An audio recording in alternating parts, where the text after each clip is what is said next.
Well, to that point, Congressman, it strikes me that no one in the Republican Party wants to claim responsibility for what it is they have done to women in Texas. The two U.S. senators from Texas, John Cornyn, you just referenced Ted Cruz, Senate seat you are running for. They both refused to comment when they were asked about Kate Cox. I wonder what you say to them. Well, it's cowardly. This is an unfolding tragedy. That's the result of years of folks like Ted Cruz pushing for this. And this is what it looks like.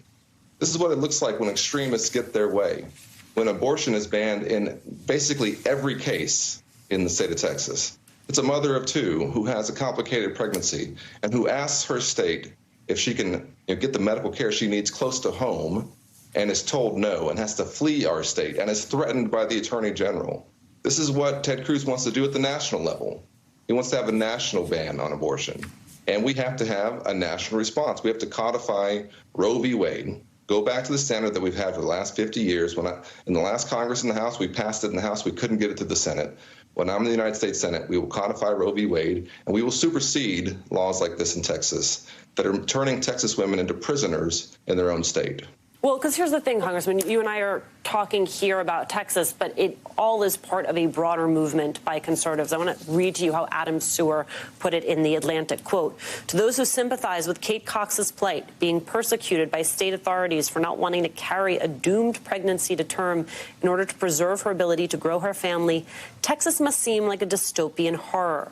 But in the eyes of the conservative movement, it is a utopia they hope to extend to the entire country. If some families are destroyed to advance that cause, it is a price they are willing to pay." Your thoughts? Well, this is the predictable outcome of their efforts. And they've not wanted to actually explicitly say what would come from these bans that they put in place and these policies that they put in place. But this is what it looks like. And everyone, many of us warned for years that this is what was going to happen in the United States. This is what was going to happen to 30 million Texans.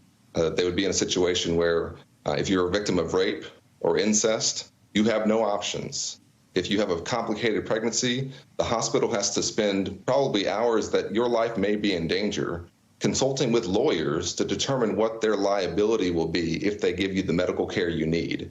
That's what we're facing in Texas right now. But I also know a different Texas, one that really wants folks to be left alone, that we've got a libertarian streak that says basically allow us to chase our version of the American dream and get out of our way.